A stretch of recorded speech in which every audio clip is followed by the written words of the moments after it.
I am Dr. Manish Dogra, Assistant Professor, Department of Geology.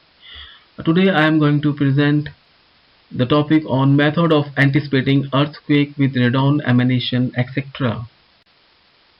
So land use and land cover are changing, so we are observing frequent disasters like flash floods, earthquakes, landslides. So now all the Earth's surfaces, meteorological and atmospheric parameters are now being monitored with the help of satellites using remote sensors.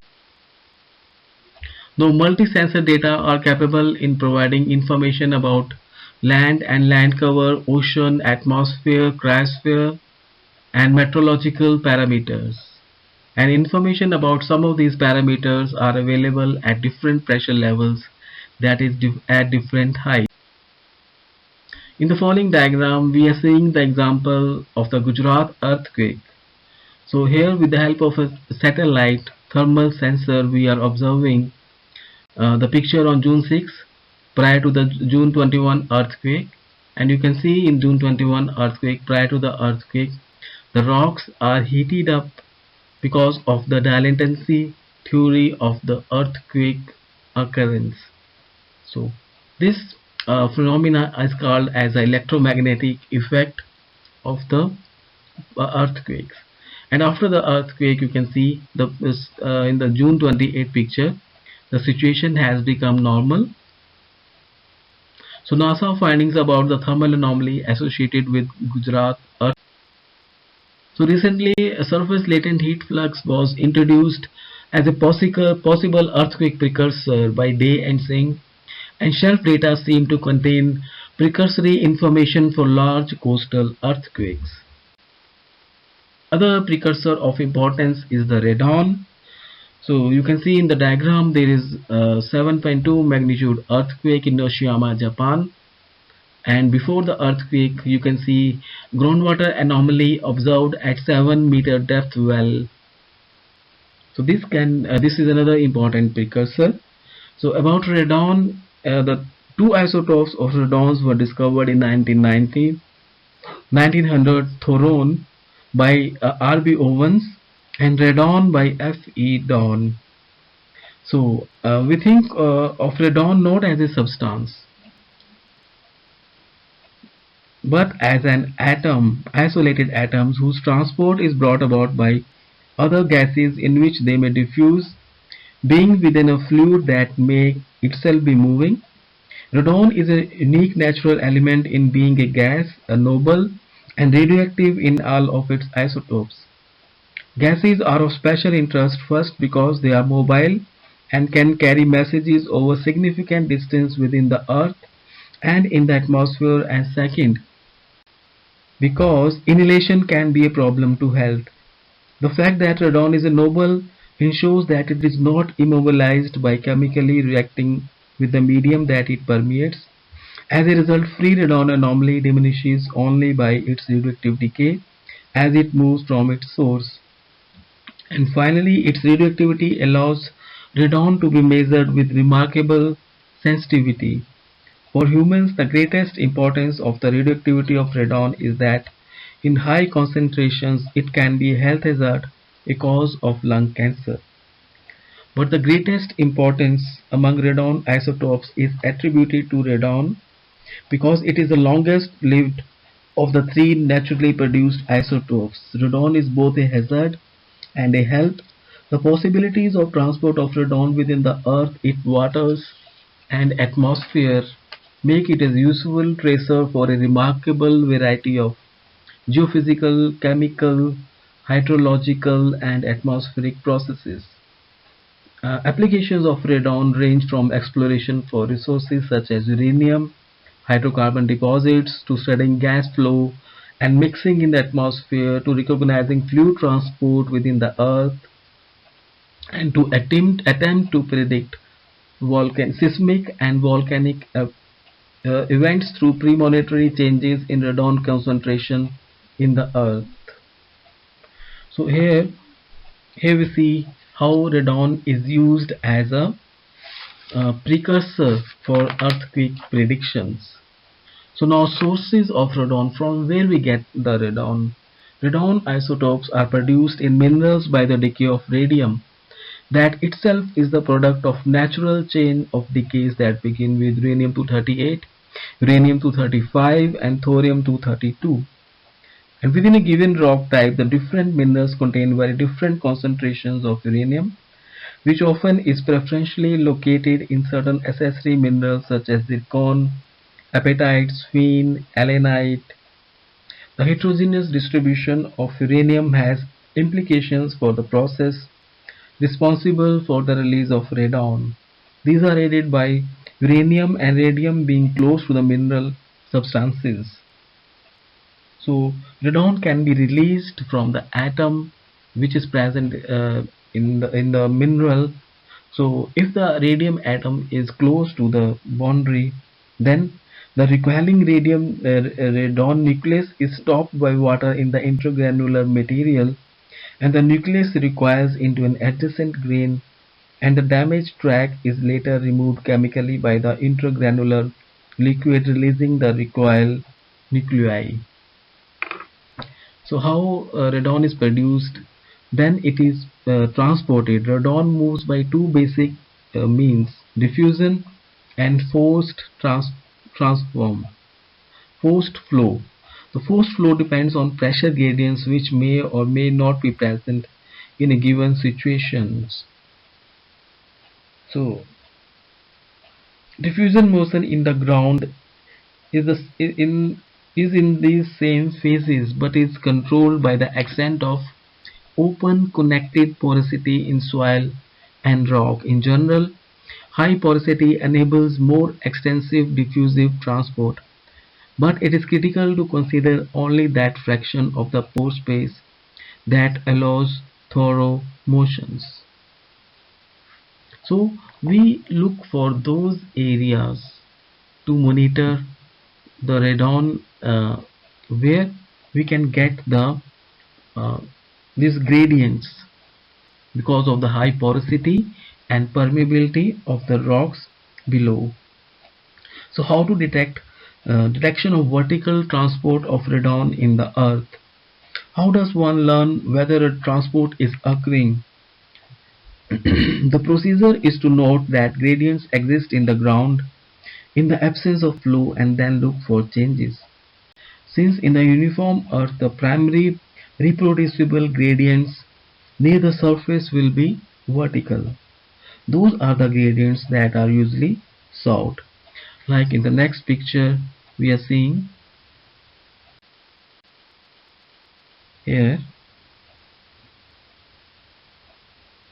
So these are the gradients that are usually sought near the surface. Radon escapes into the atmosphere, lowering the natural concentration to near zero at the surface and producing a near surface gradient whose profile is set by diffusion and the finite mean life tau of radon. So in the diagram, the result is shown by the middle curve. The near surface zero radon concentration grows and by exponential decay approaches the concentration C infinity at depth, with the characteristic distance under root d tau, which is 1.2 meter for diffusion equals to 0.03 centimeter square per second. The radon loss to the atmosphere in each mean life is equivalent to an upward flux at the surface at a velocity under root d tau, which is in this example is 2.5 into 10 raised to power minus 4 centimeter per second, or 1.2 meter uh, by 5.5 days. Equivalently, for every 5.5 days mean life, radon equal to that of 1.2 meter of the ground is drained into the air. This is a velocity that any systematic upflow or downflow must exceed decisively in order to be easily recognized.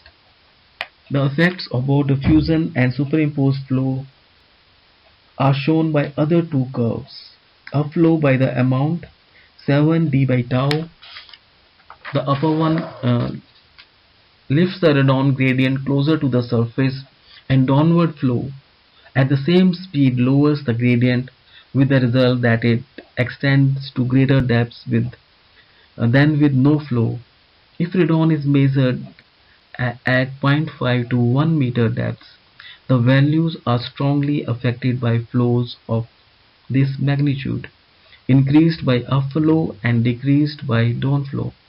In contrast, at greater than 10-meter depth, only minor changes would occur, ones that probably could not be recognized. So this we see the vertically depth of measurement for look for gradients is 1 meter. So how the mechanism of force transport in the earth take place. What physical processes in the earth might produce pressure gradients and thereby affect radon flow? The mechanism differ depending on the geophysical and geochemical phenomena like earthquakes, volcanic eruptions, oil prospecting, and uranium prospecting. So here we see the effect of the forced flow on the radon. So a depth of 1 meter, from this diagram we conclude a depth of 1 meter has proved to be the optimum for measurement. More often than not, the radon concentration in the soil air is relatively constant at that level. Measuring at greater depth is expensive and provides little additional information unless the material consists of coarse gravel. It is also possible without any great error to convert a measurement at 1 meter so that it corresponds to the maximum concentration at the equilibrium positions. The more permeable a soil is, the more important it is to measure deeper down. So depth of point 0.7 to 1 meter has proved to be a suitable compromise between two superficial measurements affected by meteorological changes and measurement at greater depths with risk of the detectors landing below the water table or in water saturated soils. So further reason for measuring ground radon at depths of around 1 meter is that you may be measuring the concentration beneath the rust colored B origin normally formed in till, sand and silt at a depth of 0.70 centimeter. Uranium and radium leached from topsoil are enriched in the B origin, making the radon concentration higher than in the subsoil below. So how this is helpful in the prediction of the earthquake prediction. So correlation between changes of radon in the ground and earthquake have raised expectations that radon can be used to help predict earthquakes. The needs of proper prediction are knowledge of the size of the event to come and or of where and when it will occur. So many diverse measurements have been interpreted as providing precursors to earthquakes.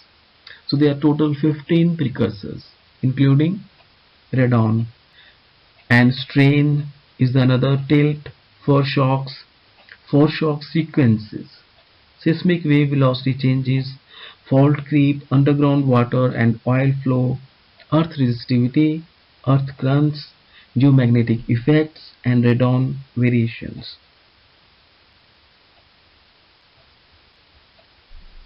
So how we can see these changes, they can occur at a distance of more than 180 kilometers, tens of thousands kilometers. We can observe these changes in the radon concentrations in examples of various earthquakes. So how that is possible?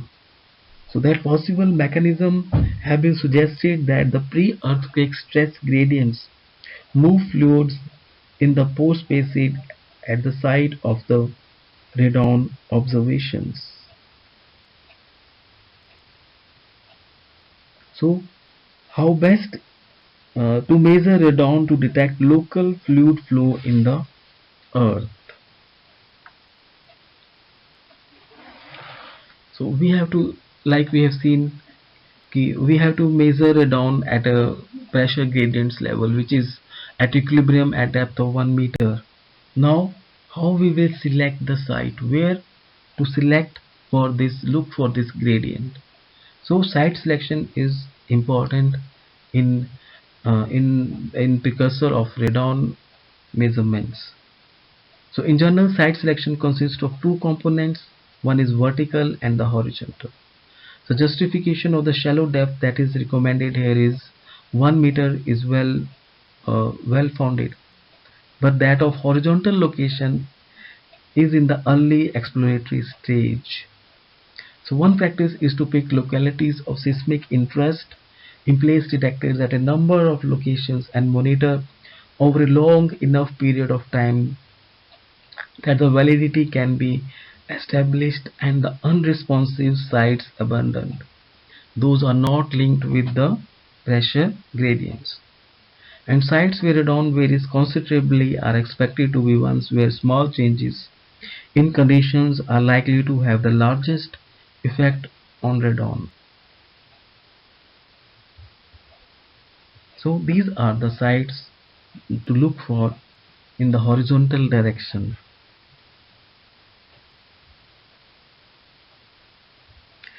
So like the question as to the number, density or spacing of measurement sites depends upon the smallest earthquake that one wants to predict. So in the next diagram you are seeing on the x-axis is the track production rate, that is the radon concentration, and in the second axis is the depth. So likewise in the next diagram we see relation of the distance and the magnitude of the earthquakes. So this diagram will give us the distance of the sites on the horizontal direction, how much monitoring stations we need along the fault to be accurate, for accurate predictions of the further future location of the earthquake. So here we see, for this we can see how earthquakes originate in the earth. As noted, radon signals that are recorded tens or to ten thousands of kilometers from the hypocenters of earthquakes are not composed of radon that is propagated from the hypocenters. They must be local signals that most likely are brought about by local flows of either gas or water in the ground. The low mean life of radon 5.5 days and known permeabilities of the rock and soil are what justify this definite statement that long distance radon transport is not usually not involved.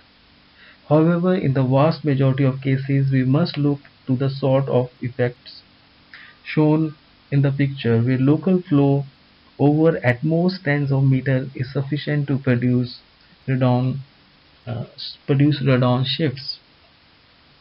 The matter to be considered here are what seismically related precursors can produce such distant flows, and what local conditions and processes may enhance radon non-uniformities. So these are the long-range forces associated with the earthquakes. So earthquakes are generally the result of stresses that build within the earth and ultimately are received at least in part by shear deformation. Stress centers in elastic bodies are not confined. Their strain fields extend to the boundaries of the solid. Thus pre-seismic strains of diminishing magnitude exist far from the future slip region of an earthquake. The long-range strain gradients are the proposed agent of fluid flow in both of the physical models that have been suggested as causes for long-range earthquake-related radon changes. In the first of these models, volume strain model described what they called as earthquake preparation zone by an ellipsoidal volume that, as rock is fractured, acquires a lower elastic modulus than the matrix and hence produces a long-range strain field by relaxing in the presence of Earth stresses. In the other model, a dislocation process describes a stress center as an unslipped area of a fault plane, the ultimate slipping of which will cause the earthquake. So in each case, a long-range strains drop off as an inverse cube of the distance, and the distance for a given strain can be estimated from the elastic theory of solids and related to the magnitude of earthquakes through established empirical relations between magnitude m and energy. The models led to radii in kilometer for a region that is strained to an empirical value that varies are 10 raised to 0.43 magnitude m, and another empirical relation is 10 raised to 0.48 m. From this we can guess the idea, we can get an idea how far radon monitoring stations would be placed. So from this we can say, from the figure also we can see that in earthquake prediction the major use of radon monitoring has of more indicator amongst the many that are listed. When several of such indicators give signals, an earthquake alert may be appropriate. In such multi-technique systems, usually only one or two radon stations would be involved. But if we are taking predicting earthquake on the basis of radon alone, then we require an array of radon stations would be needed that gives overlapping partially abundant coverage. And as in the diagram, we see areas of coverage to be defined for a given size earthquake. So for the spacing of stations and the number that display pre-earthquake behavior, the size and location of an event should be derivable. So we can say for the large earthquakes, larger regions are expected to be affected and therefore very few stations are needed. For example, from the figure we can see for that a station spacing of less than 300 km would be required for predicting magnitude 6 events. And likewise, station spacing of 1500 km gives equivalent overlap for magnitude 7 earthquake. So better localization is available, however, with some numerous radon sites. So we can say now we have seen also in the vertical and the horizontal spacing for the radon monitoring stations.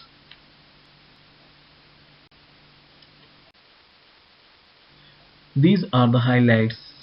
So in most of the earthquakes we see water radon, water flow, tilt, strain, water level show complementary variations.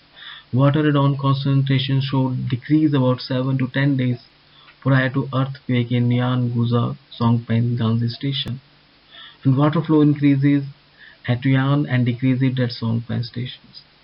And magnetic field components changes 4 days prior to Lushan earthquake. Water radon also saw similar variations. Now we see we are getting a radon either that is anomalous value that is increasing prior to the earthquake or it is decreasing prior to the earthquake. And these are the different sectors of the strain development along the fault, and these nodal points where the value changes from the positive to negative, these are the loci for the future earthquakes. And mapping these strain centers, we can actually get to the point where our earthquake can originate.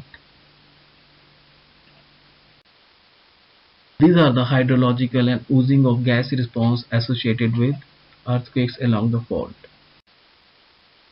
And these are the earthquake prediction, like we have seen long-term prediction which depend upon seismic gaps, medium-term predictions, fault creep measurements, potential short-time precursors, seismicity patterns for shocks, electromagnetic fields, radon or hydrogen gas content of soil or water, water leveling wells, animal behavior, seismic wave velocity changes, total electronic content.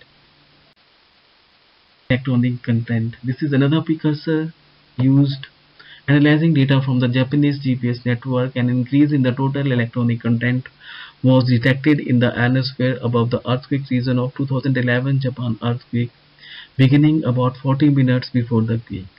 The TC enhancement reached about 8% above the background electronic content.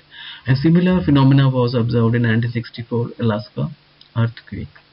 So the mechanism of this total electron development is the geochemical processes in the dilatant phase of earthquake preparations, such as radon ionization causing long-living ion clusters in the lower atmosphere, activation of highly mobile electronic charge carriers in rocks near the Earth's surface, and release of carbon dioxide gas, which would potentially destroy neutral cluster, resulting in near ground layers becoming rich in ions. So this resultant lower atmospheric electric field follows geomagnetic field lines into the ionosphere, leading to the noted. And this is the only successful prediction of earthquake on the basis of these precursors in China 1975 in the Hiching city.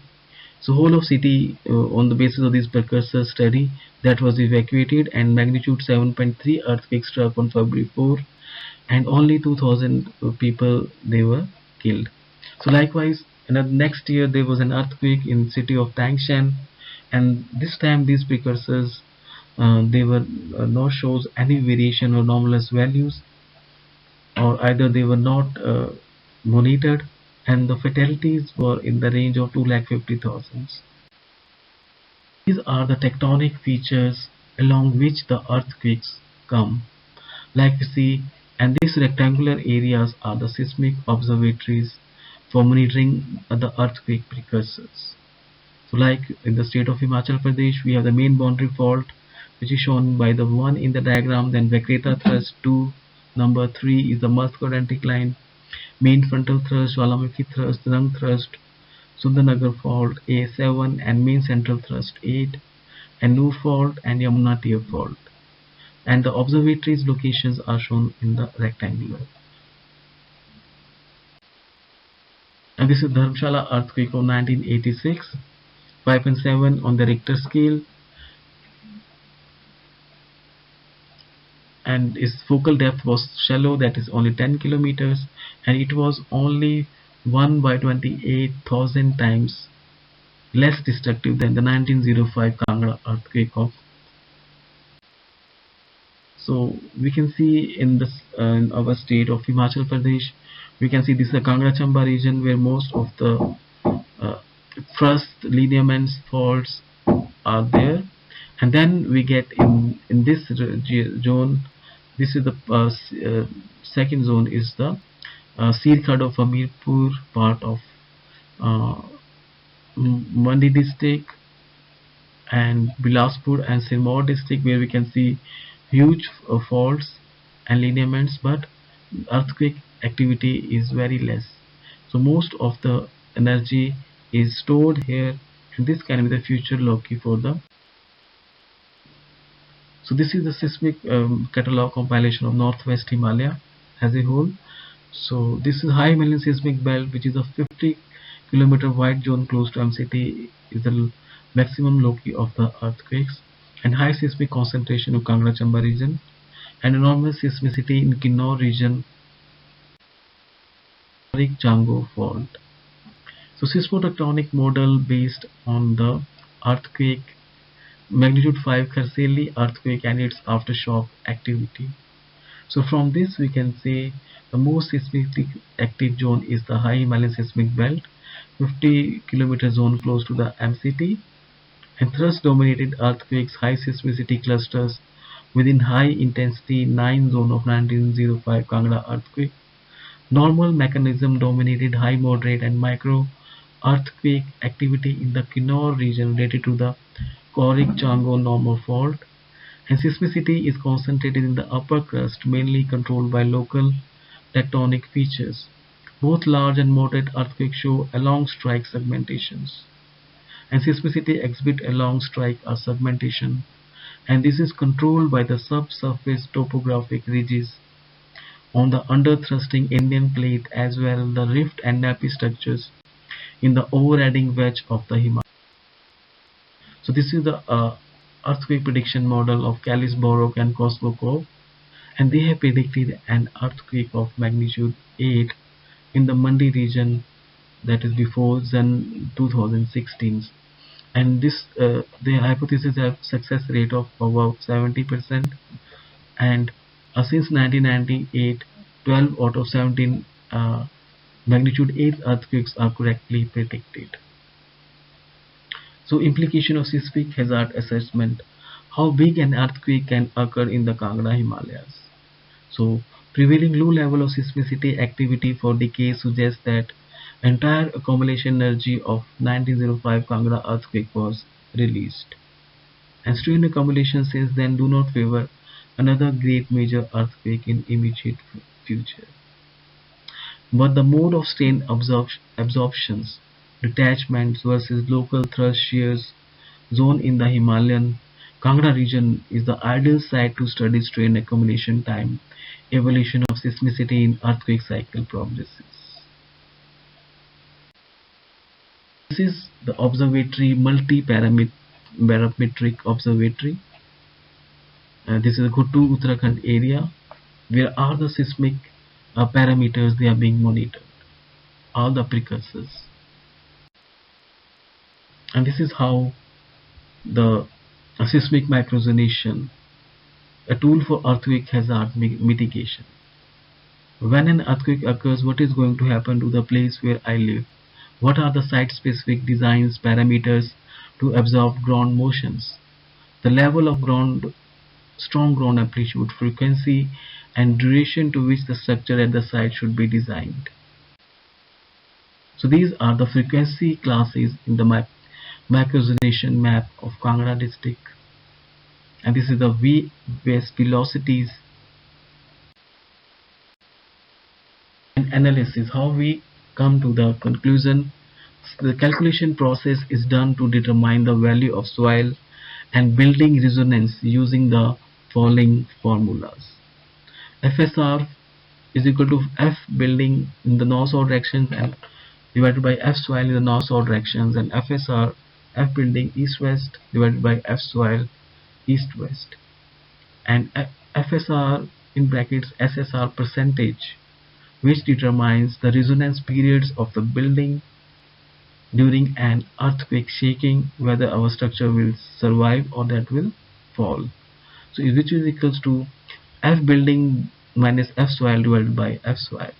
If FSR or SSR is plus minus 15%, it is considered as high potential of soil structure building resonance, and for plus minus 15-25% as medium, and if it is higher than plus minus 25%, it is defined as lows. These are the results of Dharamshala areas. Soil structure resonance potential of micro or tremor measurements in free field and buildings in Dharamshala regions, and they all fall in the low category.